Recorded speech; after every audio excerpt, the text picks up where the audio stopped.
Hello everyone. आज हम +1 के जो लेसन नंबर 1 हमने जो स्टार्ट किया था प्रैक्टिकल प्रॉब्लम्स का। पिछली वीडियो में हमने 3 जो थी प्रॉब्लम्स सॉल्व की थी, ठीक है। तो आज हम जो है नेक्स्ट जो है प्रॉब्लम्स है प्रैक्टिकल प्रॉब्लम्स उन्हें सॉल्व करेंगे, ठीक है। तो चलिए स्टार्ट करते हैं। फर्स्ट ऑफ ऑल जो फोर्थ है प्रैक्टिकल प्रॉब्लम, तो स्टेटमेंट देखते हैं, ठीक है। From the following data calculate the profits made by A trader इन 2014। तो कौन कौन सी इन्फॉर्मेशन दी हुई है हमें। Stock of goods on 1/1/2014 ₹15,675। तो स्टॉक ऑफ गुड्स ऑन 1/1/2014 का क्या मतलब है कि ये ओपनिंग स्टॉक है, ठीक है। तो जैसे मैंने बताया था कि फाइनेंशियल ईयर के स्टार्टिंग में जो स्टॉक मतलब हमने बिक्री के लिए रखा होता है वो क्या होता है, ओपनिंग स्टॉक, ठीक है। तो परचेजेस ड्यूरिंग द ईयर के मतलब हमने पूरे साल के दौरान जो भी परचेजेस की कितने रुपीस की, ठीक है। तो आगे है purchases returns during the year के मतलब जो हमने परचेजेस की थी उसमें से हमने जो मटेरियल है जो रिटर्न किया वो कितने रुपीस किया वो आ गया, ठीक है। तो नेक्स्ट है sales returns during the year कि हमने जो सेल्स की थी उसमें से हमें जो सेल्स रिटर्न आई वापस, जो मटेरियल हमने सेल किया था उसमें से कुछ मटेरियल है जो हमें वापस आ गया, तो वो हो गया सेल्स रिटर्न, ठीक है। तो कैरिज इनवर्ड क्या होता है, एक टाइप का जो डायरेक्ट एक्सपेंस होता है, ठीक है। तो ये क्या होता है कि इसमें जो होता है ट्रांसपोर्टेशन कॉस्ट होती है, ठीक है। मतलब जब कोई जो परचेजर होता है जो सामान को खरीदता है तो उसे सामान को मतलब लाने के लिए जो ट्रांसपोर्ट की कॉस्ट होती है वेयर करनी पड़ती है वो हो गया, उसे बोलते हैं कैरिज इनवर्ड। तो डायरेक्ट एक्सपेंस होता है इसे, ठीक है। तो ये हम डायरेक्ट एक्सपेंस में जैसे हम करते हैं इसे ऐसे ही कंसिडर करेंगे, ओके। तो नेक्स्ट है sales during the year, sales दी हुई है। Stock of goods on 31/12/2014। तो ये एट दी एंड हो गया जो ईयर, ठीक है। मतलब ईयर के एंड में जो हमने सेल की जो भी हमारे पास मटेरियल रखा था, जितनी हमने बिक्री की उस मटेरियल की, वो हो गया closing stock. At the end में देखा जाता है जी, ठीक है। तो ये हो गया ओपनिंग, तो ये हो गया क्लोजिंग स्टॉक, ओके। तो चलिए स्टार्ट करते हैं हम। तो फर्स्ट ऑफ ऑल इसमें हम क्या करेंगे, कॉस्ट ऑफ गुड सोल्ड को फाइंड आउट करना है, ठीक है। तो उसका रिगार्डिंग जो फॉर्मूला था वो लगाएंगे। Cost of good sold is equal to क्या फॉर्मूला था, opening stock plus net purchases plus direct expenses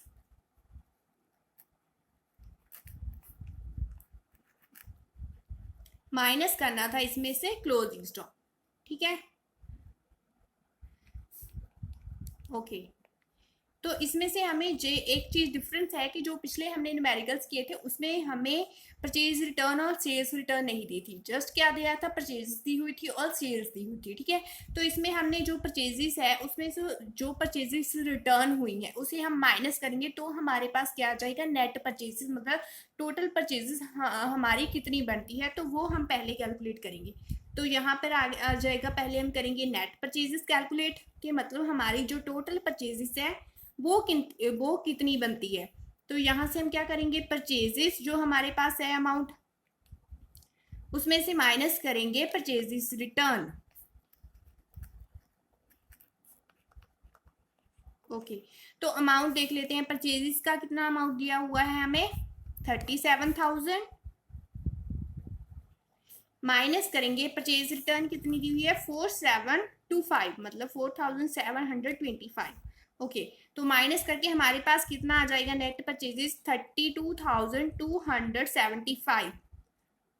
तो आप कैलकुलेट कर लेना, ठीक है। तो इतना आ गया। तो यहाँ से हम जो है ये फॉर्मूला लगाया था इसमें अब हम वैल्यूज फिल करेंगे क्योंकि हमने जो नेट परचेज है उसे कैलकुलेट कर लिया, ठीक है। तो यहाँ से कॉस्ट ऑफ गुड्स कितना आ जाएगा हमारे पास, ओपनिंग स्टॉक दिया हुआ है 15,675 का, प्लस करेंगे इसमें जो नेट परचेज हमने अभी कैलकुलेट की, प्लस करेंगे डायरेक्ट एक्सपेंसेस जो मैंने बोला अभी कैरिज इनवर्ड जो है वो क्या है, डायरेक्ट एक्सपेंसेस, ठीक है। तो इसे प्लस करेंगे, माइनस करेंगे जो क्लोजिंग स्टॉक है ये वाला।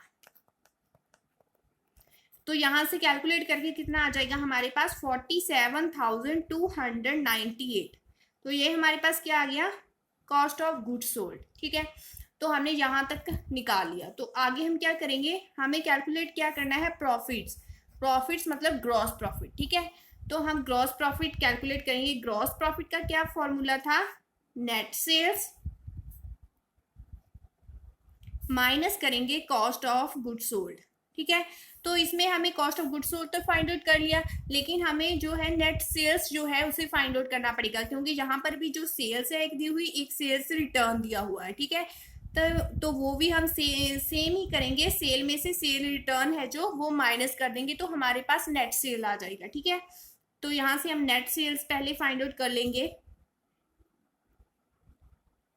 सेल्स माइनस सेल्स रिटर्न, तो सेल्स कितनी दी हुई है हमें, 77,765 माइनस करेंगे इसमें सेल रिटर्न कितनी दी हुई है, 8,987, ठीक है। तो माइनस करके हमारे पास कितना आ जाएगा, 68,778। तो ये हमारे पास क्या आ गया, नेट सेल्स, ठीक है। तो आगे हम जो है इसमें जो है इस फॉर्मूले में वैल्यू फिल कर देंगे। ग्रॉस प्रॉफिट हमारे पास कितना आ जाएगा, नेट सेल्स हमने कैलकुलेट कर ली 68,778 माइनस करेंगे कॉस्ट ऑफ गुड्स जो हमने यहाँ पे कैलकुलेट किया, ठीक है। 47,298 माइनस करके आ गया हमारे पास 21,480, ठीक है। तो ये आ गया ग्रॉस प्रॉफिट जो हमने कैलकुलेट करना था, जो तो ये आ गया आंसर हमारे पास, ठीक है। तो जो हमने पहले न्यूमेरिकल किए हैं उसके रिगार्डिंग सेम ही था, ठीक है। तो थोड़ा बहुत डिफरेंस है, ठीक है। तो आपको समझ आ गया होगा। तो आगे है नेक्स्ट जो न्यूमेरिकल, उसमें क्या दिया हुआ है, कैलकुलेट प्रॉफिट इफ प्रॉफिट। अब मतलब ग्रॉस प्रॉफिट जो है, ठीक है, उसे कैलकुलेट करना है। कैश सेल्स दी हुई है, क्रेडिट सेल्स दी हुई है, ठीक है। कैश सेल्स हो गया जो हमने कैश पर जो भी जितना भी सामान बेचा, ठीक है, वो हो गया कैश सेल्स। क्रेडिट सेल्स मतलब जो हमने उधार सामान बेचा, अभी हमने पैसे उसके लिए नहीं, उधार है, ठीक है। तो सेल्स रिटर्न हो गया कि मतलब जो हमें चीजें वापस आ गई, जो मटेरियल वापस आया हमें। तो कॉस्ट ऑफ गुड्स सोल्ड दिया हुआ है 50,000 का, ओके। तो हम इसमें ग्रॉस प्रॉफिट कैलकुलेट कर लेंगे, ठीक है। तो ग्रॉस प्रॉफिट का क्या फॉर्मूला होता है, इसमें हमें कॉस्ट ऑफ गुड्स सोल्ड दिया हुआ है तो उसे कैलकुलेट करने की जरूरत नहीं है, तो सीधे हम ग्रॉस प्रॉफिट कैलकुलेट करेंगे, ठीक है। तो ग्रॉस प्रॉफिट का क्या फॉर्मूला था, net sales minus cost of goods sold. तो हम इसमें क्या करेंगे, पहले नेट सेल्स हमें कैलकुलेट करनी पड़ेंगी। इसमें जो है वो डिफरेंट दी है, कैश सेल्स और क्रेडिट सेल्स, ठीक है। तो हम उन्हें प्लस कर लेंगे, क्योंकि दोनों मतलब कैश सेल्स और क्रेडिट सेल्स तो टोटल सेल्स हो जाएंगी, ठीक है।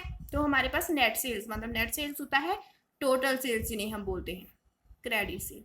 तो माइनस करेंगे हम जो हमें दिया हुआ सेल्स रिटर्न, जो हमें मटेरियल वापस मिल गया, ठीक है।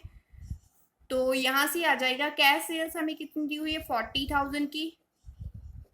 क्रेडिट सेल्स कितनी हुई है, 30,000 की। माइनस करेंगे सेल्स रिटर्न कितना है, 3,000 का। तो यहां से करके आ गया हमारे पास 67,000। तो ये आ गई हमारे पास नेट सेल्स, ठीक है। तो आगे हम जो है ग्रॉस प्रॉफिट कैलकुलेट कर लेंगे। नेट सेल्स कितनी है, 67,000 की। माइनस करेंगे इसमें कॉस्ट ऑफ गुड्स सोल्ड, जो हमने इसकी वैल्यू फिल कर देंगे 50,000। तो हमारे पास कितना आ गया, 17,000। तो ये क्या आ गया, ग्रॉस प्रॉफिट, ठीक है। तो ये हमारे पास आंसर आ गया। तो ये उससे भी इजी था, ठीक है। तो इसमें हमें कुछ नहीं करना पड़ा, जो भी हमें वैल्यू दी थी उसमें हमने फिल कर दी, ठीक है। तो जो नेक्स्ट न्यूमेरिकल है वो भी सेम ही है, उसमें थोड़ा सा डिफरेंस है, ठीक है। तो वो भी मैं आपको बता देती हूँ। Calculate net profit from the following data, credit sales, cash sales, the cost of goods sold, expenses incurred on sales. तो इसमें यही है कि जो एक्सपेंसेस इनकर्ड ऑन सेल्स है, हम इसे क्या बोलते हैं, इनडायरेक्ट एक्सपेंस, ठीक है। तो इसे हम जो है माइनस करेंगे तो हमारे पास क्या आ जाएगा, नेट प्रॉफिट। तो यहाँ पर हमने नेट प्रॉफिट कैलकुलेट करना है। पिछले सब में हमने प्रॉफिट मतलब ग्रॉस प्रॉफिट, इसमें हमने नेट प्रॉफिट कैलकुलेट करना है, ठीक है। तो यहाँ पर भी हम पहले सेम कर लेंगे, ग्रॉस प्रॉफिट का फॉर्मूला लगा के पहले ग्रॉस प्रॉफिट कैलकुलेट होगा, उसके बाद नेट प्रॉफिट, ठीक है। तो पहले हम टोटल सेल्स इसमें भी कैलकुलेट कर लेंगे। टोटल सेल्स या नेट सेल्स बोल सकते हैं इसे, ठीक है। Cash sales plus credit sales, तो इसमें सेल्स रिटर्न नहीं है, ठीक है, तो दोनों को प्लस करेंगे। कैश 35,000 प्लस 40,000, तो हमारे पास नेट सेल्स कितनी आ गई 75,000 की। ओके, तो यहाँ से हम ग्रॉस प्रॉफिट कैलकुलेट कर लेंगे। Net sales